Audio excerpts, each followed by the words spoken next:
So how you can Okay. Sorry. So how you can really do that is like, for example, once you have loaded data in Power BI, and if you enable this feature called data profiling, it kind of tells you many things. Like you can clearly see in the screenshot, when I enable data profiling in Power BI, then against every column, it kind of shows me three metrics, like how valid the data is, are there any errors in the data, or is the data empty?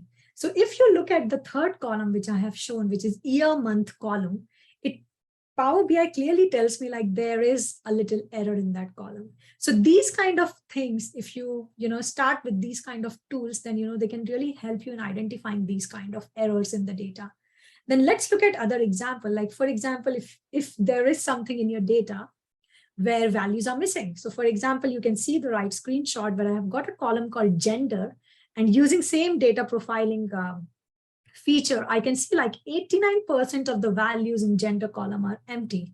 So when I see like 89% in this column are missing or blank values, that suddenly gives me a identification like, okay, I need to look at this column and really need to clean it up, or try to make it complete, because this column is kind of giving me incomplete information because it has got missing or empty values. Right? So that's kind of one of the way how we can really identify bad data.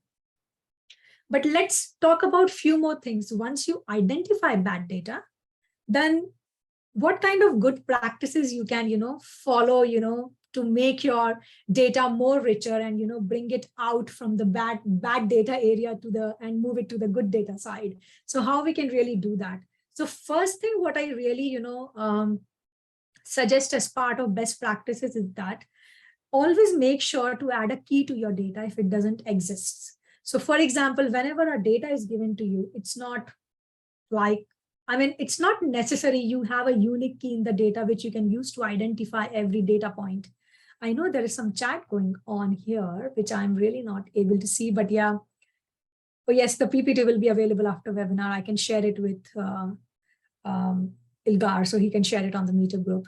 And yeah, thanks, Thomas. I think you're right. Yeah, date and times are another, things that really need to be taken care of, because sometimes date and time, columns can really mess things around. So like the example which we saw before, the error which I had in the column here in the screenshot is around year month column, which basically Power BI just analyzed it as a date type column, but somehow it has got some non-date values, which is, just creating some errors.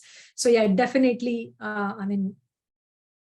definitely agree with that. And yeah, inconsistent labels, data types, exactly, data types is something I was about to talk about, but yeah, thanks for highlighting that, Thomas. And the null values, yeah, definitely. These things really, are the few things that, you really need to understand, especially when you're trying to analyze data and trying to clean that bad data, especially.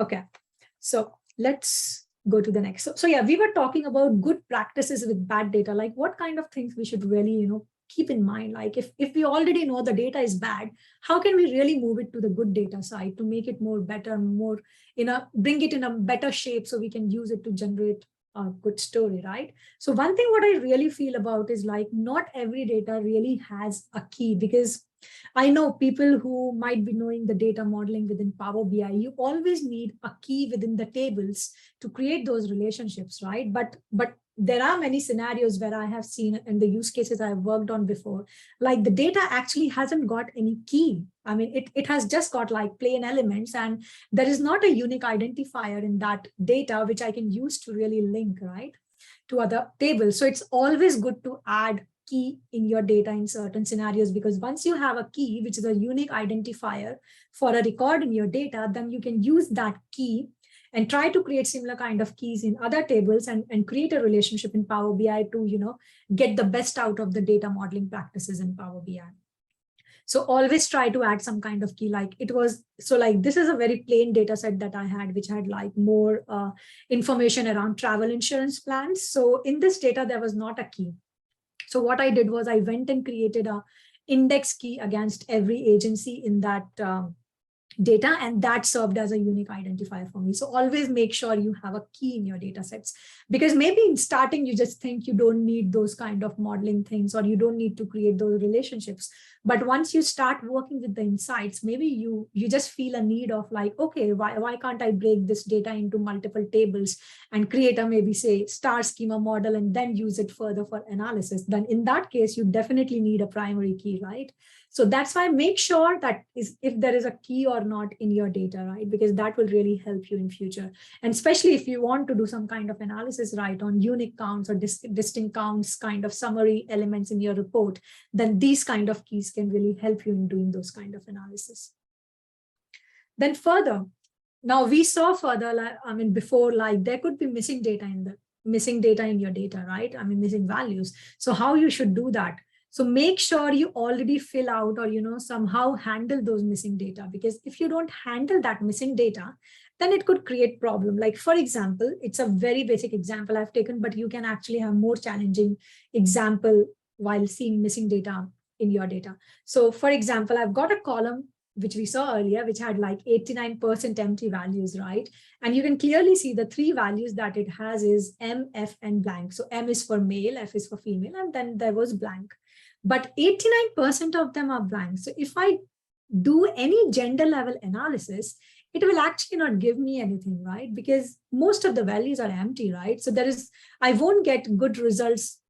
The differentiation between male and female gender, right? So it's always good to fill that blank. So once you fill that blank, then at least when you do some kind of analysis, it will at least give you some kind of right.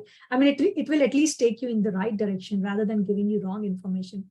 So always make sure that you're trying to replace those or, handle those empty values. So I'm not saying always replace the empty values in Power BI, but make sure to handle them in the right way.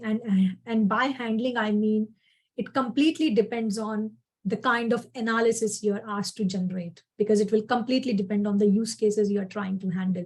Because sometimes there could be use cases where you really don't need to replace these blanks. You really need to show these blanks on your report or on your analysis.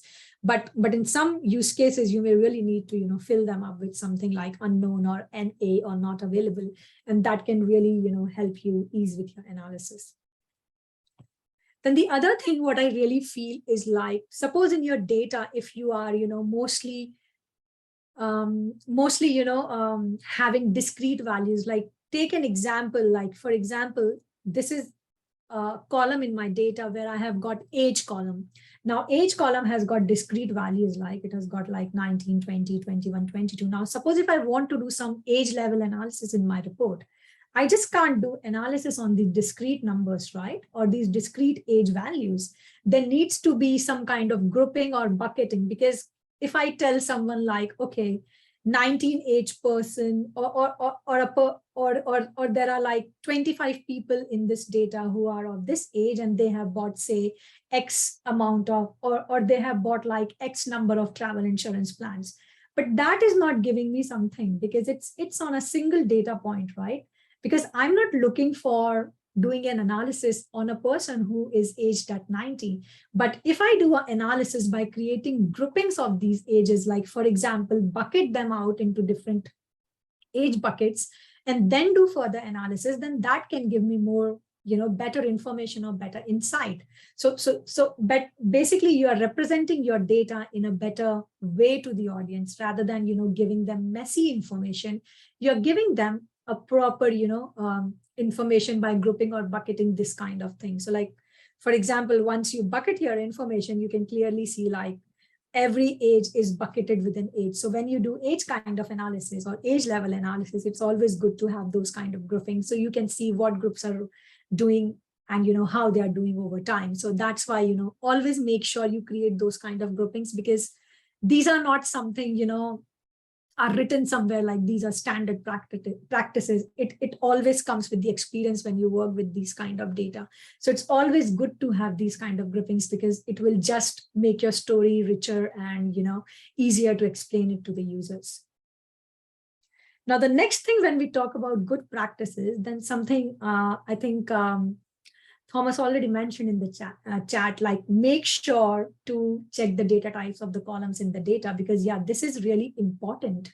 Because sometimes in Power BI, I'm not sure if you guys have experienced, Power BI is not able to, identify the right data type of the column. And somehow it kind of, just assigns them a both kind of data type, like ABC/123, because your column might have multiple kind of values going on. Maybe with numeric, it has got text values as well, and Power BI was not able to, assess the right data type. So always make sure you try to handle those kind of things, because if your data types are right, then it kind of just helps in further analysis. Because if your data types are wrong, you may just add some wrong information on the report that you're trying to produce for the users to consume. So always make sure you check the data types in the data. That will, trust me, just make your life easier. Then another one thing what I really, keep doing is like aligning the data in the column. So for example, if you see the screenshot, in this screenshot, what I have got is like, I've got a region column. And in this region column, obviously, I mean, when I talk about region should be like East Asia, Pacific, Europe and Central Asia, Latin America and Caribbean, North America, South Asia, and so on. But if you see in this data, I mean, in this column, what happened was there's a category in the region called aggregates. Now, when I took this data from a public, website, they had a description around aggregates. Like aggregates is kind of showing you an aggregated view of all the regions. Okay, so that makes sense to have that aggregate category there.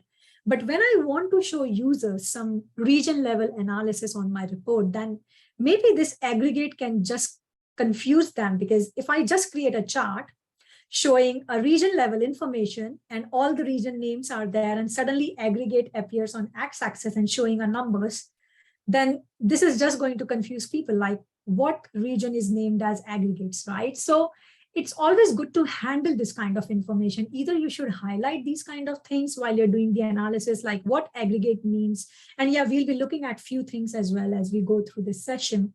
So always try to handle, because just make the life easier for users. Just don't confuse them with, the information that you're trying to show them, because it's your responsibility to show them those, crunching numbers or, big numbers in a more easier form or smooth way on a report. So always try to make their life easier. Just don't complicate it. So yeah, try to make, keep data as simple as you can for them, because think from their point of view, or just try to step in their shoes. They won't understand what it is, but you have seen data, you have analyzed it, you have transformed it, so you know in and out what that data is about.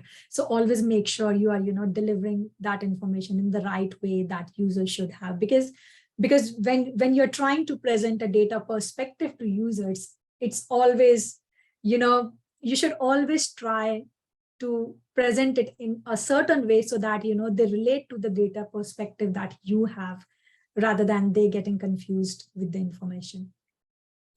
So the other thing what I would really like to add here is like simplify the data points and make it readable for users.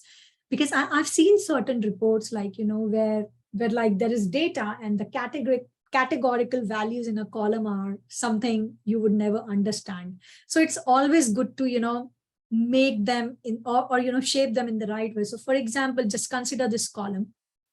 Now I worked on a public data set called, which was on CO2 emissions. Okay, so I bought this data from this public website, and what they have in the data is they're trying to categorize different kinds of CO2 emissions, like whether CO2 emission is based on per capita, or it is coming through energy, or is it coming from coal or gas or oil, and so on. So they have given these kind of categorization, which is okay, I understand that.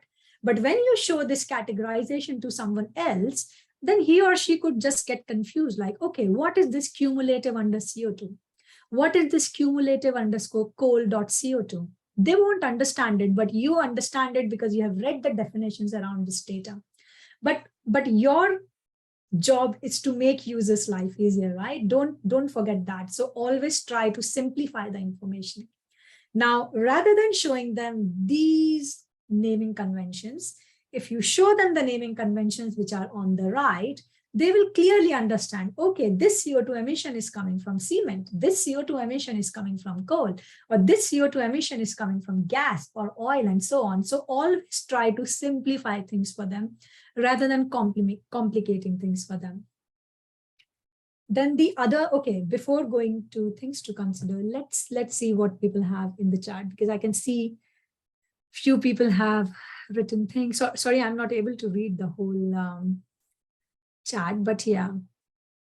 Okay, Ilgar mentioned data perspective describes which data a process step consumes or produces. Yeah, exactly. I mean, you can look at data perspective from this point of view as well. Then we have got data types always need to be reviewed. Exactly. Inconsistent labels, null values. I think I've already seen that. Then, oh, thanks Ilgar for posting that feedback link. And then customer numbers and IDs frequently come across as numbers when we want text values. Okay, so are you saying regarding the key, Thomas, like most of the time customer numbers and IDs are numbers, but we want them as text values because it kind of be a good way for the key. I mean, just write that in chat because, okay, yes, yeah. I think that's true. But something which I don't, agree with here is because when you have these text keys going on in the table, then they can just take a lot of space in Power BI and they may just add to your performance while you're interacting with the report. So it's always good to convert those textual kind of keys to numeric keys. That's what I've learned based on the reports I've developed for big clients before. Because if you look at for example, take example of CRM data. And if in CRM data, the keys are not just text, they are like mixture of text and numbers. And they are like a long key, which is not less than 25 characters. So when you're having a column which has got in every cell value of 25 characters as a key, then it's going to take a lot of space in Power BI as well, right? So I always try to convert those kind of keys into numeric numbers, so which I can link them back to other tables, because storing that long key can really add a lot to your performance. So, I mean, that's completely based on my, experience before, because I just thought having those numeric keys is an easier way to handle things, especially performance in your reports. Yeah. So let's continue. Okay, so now we saw about like best practices, right? Like what best practices we should follow. I mean, just moving our bad data to good data. Obviously, these are not all best practices. There are so many things I can share, but obviously I have a time limitation of 16 minutes, so I have to chuck down my session to little for the smaller time. But yeah, let's look at few other things. Okay. Now, once you have understood your data, you have cleaned your data, you have transformed your data. Now you have your data in the right shape, which you can now really use to, create an insight or story in a visualization tool, right? But when you start creating these kind of visualizations, but do you really keep in mind something that could really be helpful for a user? I mean, when he or she hasn't, seen this number before or hasn't seen this data before, and if they're going to see it for the first time, how will they react to it? So what I think could be really, good things to consider when you are, building these kind of reports, especially presenting your data perspective to the users in the right way. I think there are a few things that you really need to keep in mind, because this just eases users' life and, also helps them to understand things in the right way. So for example, one thing what I really like is, adding to my reports is adding summary to the data at a high level.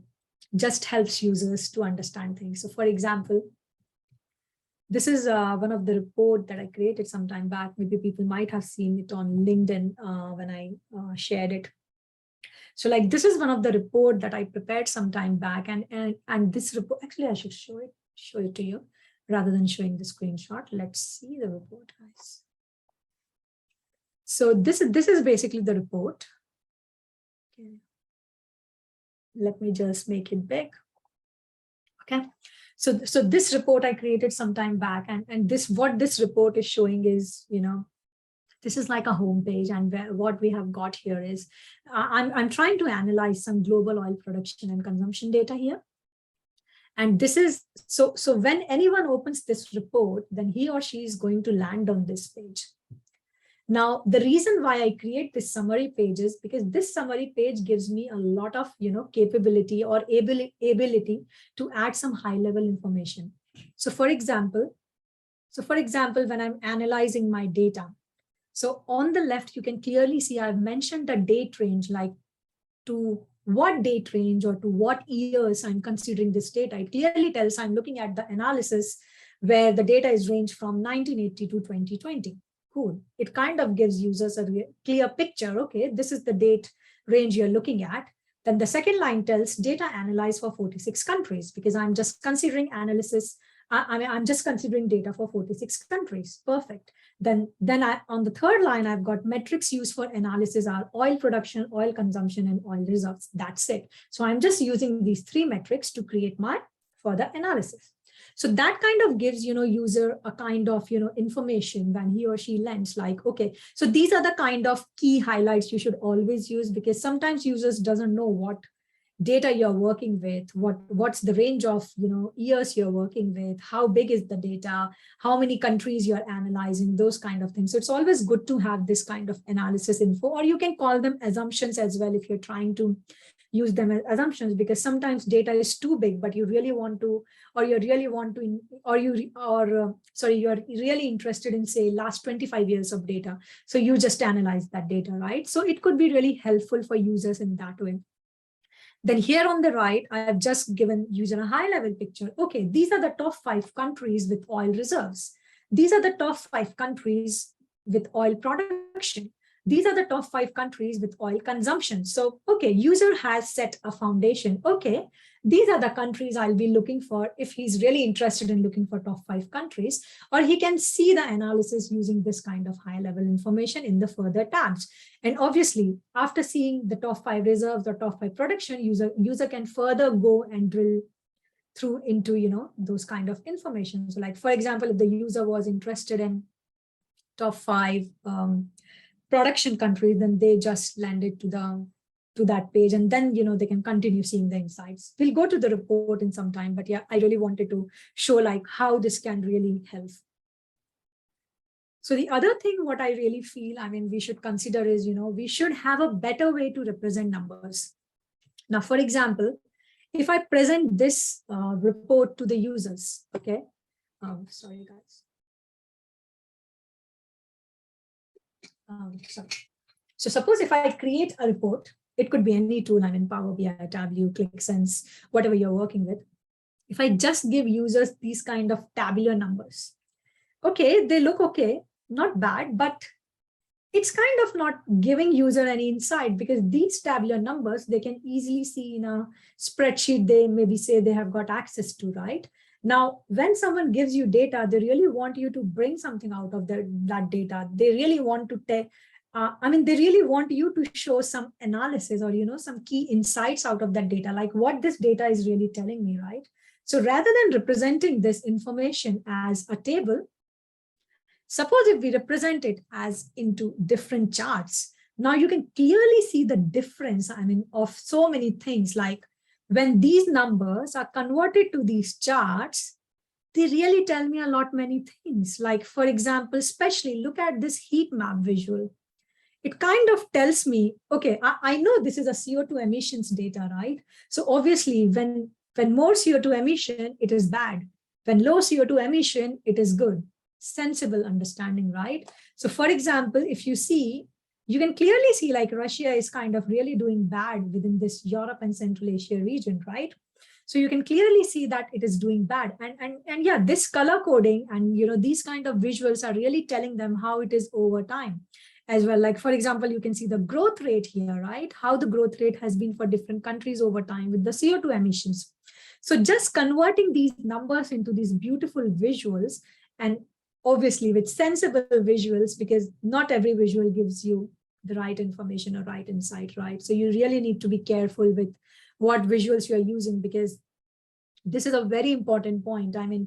not every visual can give you the right information. You really need to come up with a way to represent the information in the right way, right? So you should know when to use pie chart and when not to. You should know when to use a line chart, when not to, right? So these kind of differences really make a lot of difference, right? So make sure you're using the right kind of visuals and representing those numbers in the right way. So let's go to the next one.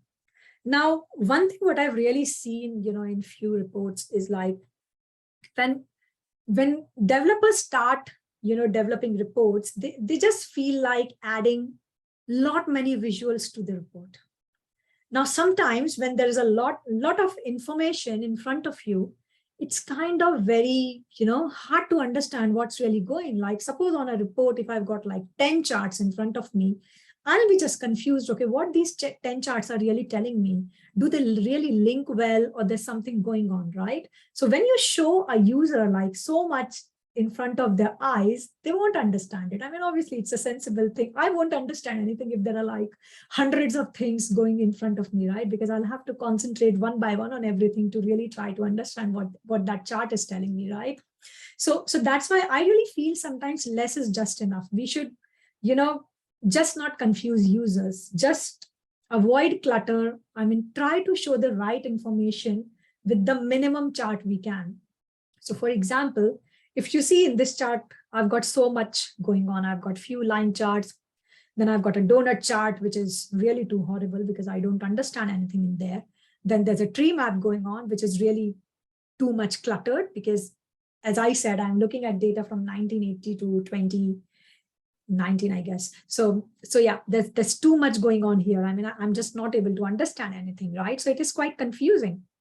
But if I just decrease the number of charts and just try to represent information in less number of charts, but at least that information is right, not cluttered that much. Because if you see a lot of clutter in front of your eyes, you would never get interested in, investigating what's really happening. But if you have less number of charts, which are more precise, more clear, then that will, just help users to concentrate more and grasp the right insight that you're asking them to understand.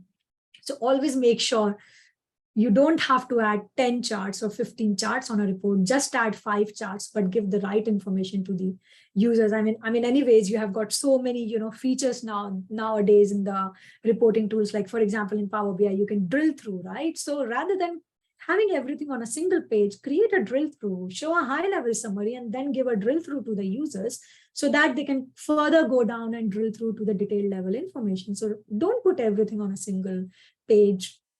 Divide them if that's possible, rather than, because it looks messy as well, and it just confuses everyone.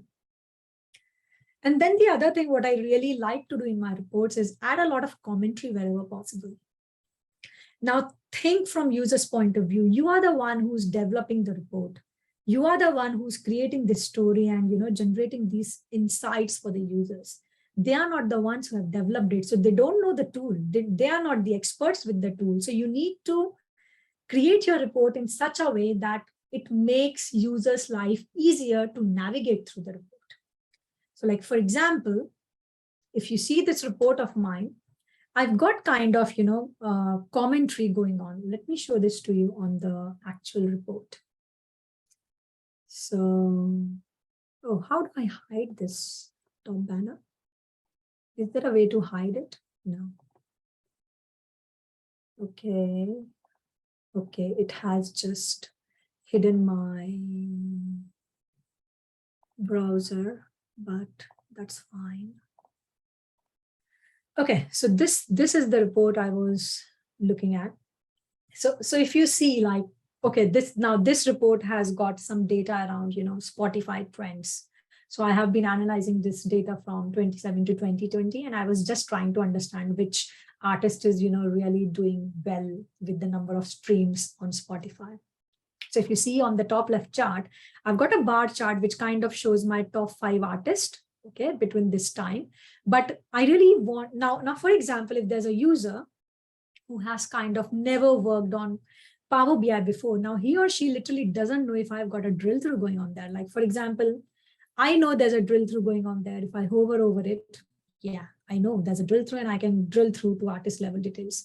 But sometimes they may just not hover over the chart and they may just not get that, drill through option there. So how to make their life easier? Just write some commentary on your charts. Like, for example, on this chart, if they hover over bars, they can just view artist level details. So if so the user can clearly read that. So they hover over a bar and they can just drill through and go to artist level details. So it's a simple statement, but it will literally make your user's life easy, because once they are used to using this report, it's okay. But just think about the people who are using it for the first time. You need to make their life easier as well. So always try to add these kind of commentaries. And like similarly, I have got like on this map chart, what I have got is I'm trying to show, I'm just trying to show, like, if you hover over the map, I have tried to add a tooltip there, like what's happening within this country, how many total streams, and what are the top, I think, 7 artists from this country, right? But I've also created a drill through. So that's why I had to write an option over here, because here they were hovering over and getting that drill through. But here they are not getting it because I've got a tooltip going on with additional information. So I have written on the top, right click on a country on the map to view country level details. So if a person right clicks, they get a drill through and then they can go and view the country level details. So those kind of commentaries, can really help users to understand what you're really trying to do. Because not everyone is, good enough to understand things. So it's always good to add as many details you can, especially around the commentary for the users. And this also helps the user, to understand the right direction you want them to navigate the story. Because obviously a story has a flow, right? A story can't be like, you just start and then you just end. It's not like that. There are different phases to the story. You start, then you make a stage for it. You highlight some key things from that story, and then in the end you conclude it and then end it, right? So there are different phases of a story. So just think from that point of view. You want users to understand that whole story you have created for them, rather than just jumping to the conclusion. So these kind of things can really help them to understand and help them especially to navigate, like, okay, how you really want them to navigate this information. Now the other thing that I like is to, use some kind of standard colors. Now, when you're trying to, create a perspective in front of users, especially with the data that you have worked with, but they have no knowledge of, then I'll show you how these standard colors really show an impact, okay? So just consider, now this is just a heat map kind of visual that is created in Power BI. And what we have done is, what I have done here is like, it's like an evolution of CO2 emissions for the last 10 years. And it's kind of showing me like how the countries have been with their CO2 emissions over time. Okay. And it's kind of tells me, okay, light color to dark color. Okay, that's fine. But suppose if I just change a color scheme on this chart, then how will that look? So for example, I just changed this chart from, rather than using this blue purple shades, I just changed it to green and red. Now my users already read a headline on the chart. Okay, this is evolution of CO2 emissions for last 10 years. Okay, so more CO2 emission, it should be red, and less CO2 emissions, it should be green, right? So, that's kind of standard, or that's kind of the understanding we have been brought up in our brain, right? Like red is bad and green is good, right? So that's how you tell user a story.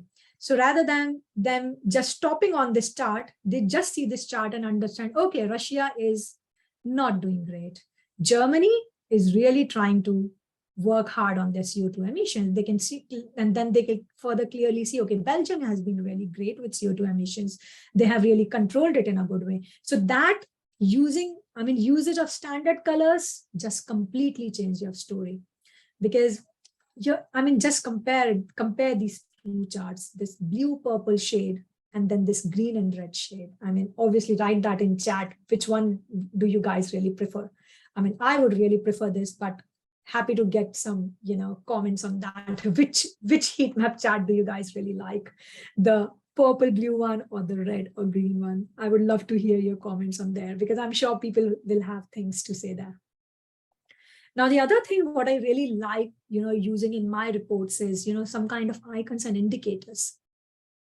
Now, for example, I've got some invoice data analysis, and I'm just trying to analyze some kind of total price against different products, or I'm just trying to show some kind of average rating against a product based on the sales they have generated, right?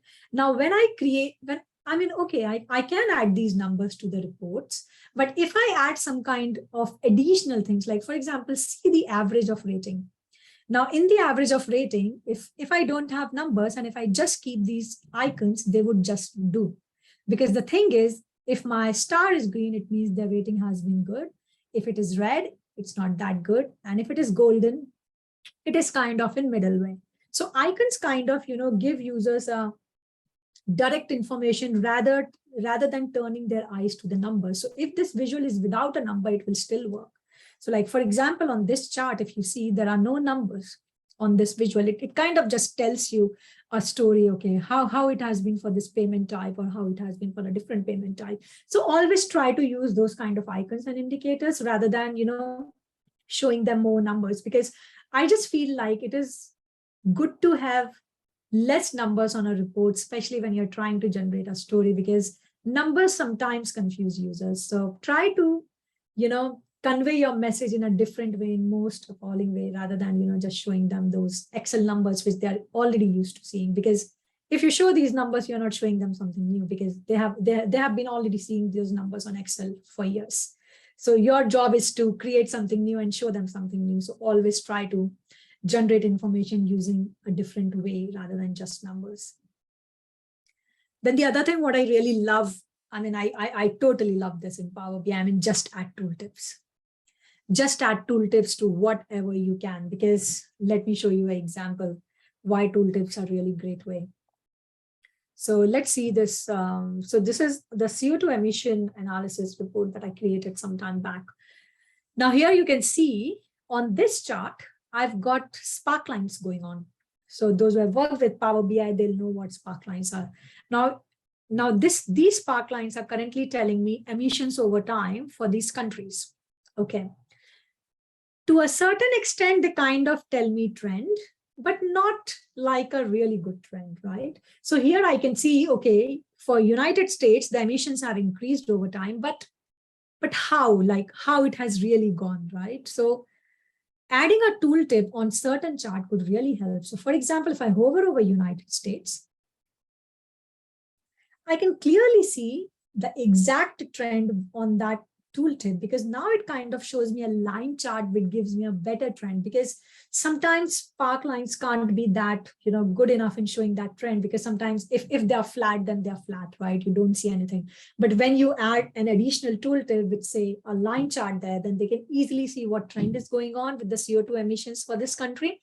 So always add those tooltips, because sometimes you just can't add a lot of information on a single chart, and then at that moment these tooltips come to the rescue, because you really want to add more information, but you don't want to clutter your visual, so you add these tooltips, so users can just hover over and then see the additional information you want to tell them on this chart. Similarly, if you see this line chart, I created a tooltip. Obviously it kind of shows like how the CO2 emissions has been over time overall, but now suppose if I really want to look at a certain year, then what I'm showing here is I'm kind of showing like the top 5 countries with the most CO2 emissions. So yeah, bingo, that tooltip gives at least some kind of information to the user now. Okay, in 1973, these 5 countries were the top 5 contributors to this world with CO2 emissions, right? So those kind of insight can really help. So always, try to integrate tooltips somehow, because it kind of makes your report more interactive as well, and it looks good on your report. So yeah, just try to do that. Now the next thing what I really like is to add some key insights on the report, and especially when you're working with some the data which is really complicated, or where people are really not able to understand those numbers, then it's always good to have some kind of key insights. So like for example, in this report, okay, let me take you to the report, because I really don't know how to take this off. Sorry about my technical skills on Zoom, but I think we should be fine. So like, for example, on this report, you can clearly see, let's go to home. So like you can see, I've added some kind of key insight. So just imagine like someone lands on this report, okay? And before going into the chart, you just want them to have some kind of key information that you're trying to tell on this report page. So it's always good to have that kind of summary. Like, for example, if you can see, I've added at the top, like this is for the oil reserves, right? So I've added at the top, like at 20%, Saudi Arabia has the highest percentage of reserves, followed by Venezuela and Canada. So it kind of gives user, okay, these are the top three, oil reserves that we can see. Similarly, on the right, you can see that at 14%, Russia has the highest percentage of production, followed by Saudi Arabia and United States. So those kind of key level information can really help user understand. And, based on that, they can further, drill down or drill through into those kind of areas or, those kind of information and also, you can add these kind of information tooltips as well. Okay, top 7 countries by oil reserves, right? So those kind of things can be really helpful. But yeah, this summary really helps sometimes users to, relate to the data that you're trying to represent for them or, relate to the story that you're trying to tell them. So always make sure if you can add the summary, this will just make your life as well easier. So yeah, that's what I mean. I really feel helpful, especially with the reports I'm working on. Then I think we are nearly there, guys. I mean, I think the only thing I would like to say in the end is always try to use the easy and precise way to represent your data perspective, because I really like this cartoon picture, by the way. I've been using it for some time now. I mean, you can see like so many charts there, but none of them really tell me information because there's too much for my eyes to view in a single view, right? So there's too much going on there and it's kind of hard for me to understand. So yeah, I think that's what we should think about, or take it as a responsibility, I would say. I mean, if we are analysts and if we are really trying to make life easier for others, then take it as a responsibility and do that in the right way. So avoid clutter and avoid confusion, use the right visuals. Rather than 10, use 3, but just give them the right information. So those kind of things can be really helpful for the user. And I think one other thing what I really want to show is, so I just wanted to show you some things that I've done on this report as well. I'm not making it full view because I think it's this top bar is somehow just not going for me.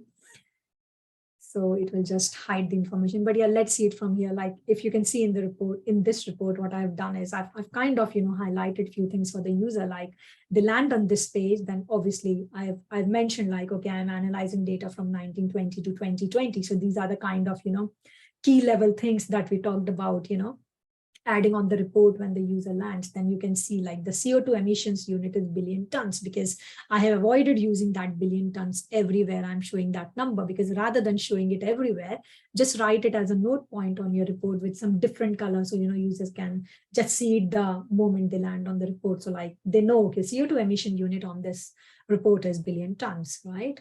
Then obviously you can see some kind of KPIs going on there. Then on the right, I've got this scroller bar. It's a custom visual, but I like it because it kind of, works, because I've seen those trading screens and I really like the way they, display those trading numbers. So that's why I really like using it, because it kind of tells for every country how much overall CO2 emissions they have got, and based on globally what proportion is that. So really love this. And then obviously on this chart, what I have done is I'm just showing CO2 emissions at a country level, and obviously you can drill through at a country level from here as well. And at the top, I've also given a view for the users, like if they want to see a region level distribution, they can click on this and it will kind of, so I just created this some time back. I'm not sure if you guys are familiar with the Gartner Bake Off challenge that Microsoft presented a Power BI report. I really loved the way these guys did it. I mean, Will Thompson who's the senior program manager at Microsoft, he presented this report, and I was literally in love with this visual. And this is not a custom visual, guys. It's a shape map visual with some edits. And I mean, it took me a 2 hours job just to create this kind of globe kind of visual, but I'm really proud of. And I actually followed Kerbal for this. So Ruth, who's the owner of Kerbal video channel, I mean YouTube channel, she actually showed the way how to create this. So I just replicated the way she did it and just got this working. And I kind of really like it because it's a nice globe visual kind of thing. And in reality, it's just a shape map visual shown that way. It has got so many things going on there. I won't go in detail, but yeah, I just wanted to show because I did that some time back, following the roots video. And then obviously I've got some kind of spark lines going on there. We talked about tooltips, how can tooltips be really helpful. Then some kind of donut chart showing some kind of distribution around the different kinds of CO2 emission. Then from here, we can definitely drill down into, we can definitely drill down at a region level. So we can go to the region specific information. And then here you can see for every region, what are the top 5 countries with the most CO2 emissions. And even on the map, I have shown that, and I've split that, bubble on the map with the type of CO2 emission. So that's what it shows me. And then this is kind of the growth rate. I mean, you can see like over period, somehow in 1990, every country had like a higher CO2 emission. In the last 50 years, I mean, I'm not sure what would be the reason there, but something really happened. Everyone had a high CO2 emission. One thing what I can think of is maybe they just started, started analyzing or investigating and just got that their CO2 emission is quite high. So they just reported a lot of CO2 emission at that time. Maybe they were not doing it previously. So that could be a reason, but could be some other reason as well. But over time, we can see like, countries are really trying to bring down their CO2 emissions. So if you see the growth rate is going down for every other country. Obviously, it's not disappearing completely, but still it's a positive sign. Like, countries are trying to take those kind of measures to control their CO2 emissions. And similarly, this is the heat map chart that we talked about. And then see, I've got footer for the users because I have kind of, classified my CO2 emission type into these categories. So I've written that kind of, footer for them so they can just see and understand what I'm really trying to do here with the categories of the CO2 emission type. So these kind of things, can really help, user to understand things and, just make them understand the way or in the direction you want the story to go. So I think if you keep these things in mind, then you can really end up with some, good reporting, I would say, in Power BI. So I think, guys, that's what I had. And I mean, thank you and happy to answer if you've got any questions or you want to discuss anything with me. And I think Ilgar has also already mentioned the feedback link, but I would really like to get some feedback on this session because this is the first time I have presented this kind of data perspective session in Power BI. So when I'm presenting something new, I really like to have some kind of feedback from people, what they really liked, what they really didn't like, what I could have done better, or you can add things, what I can add here, or, improve my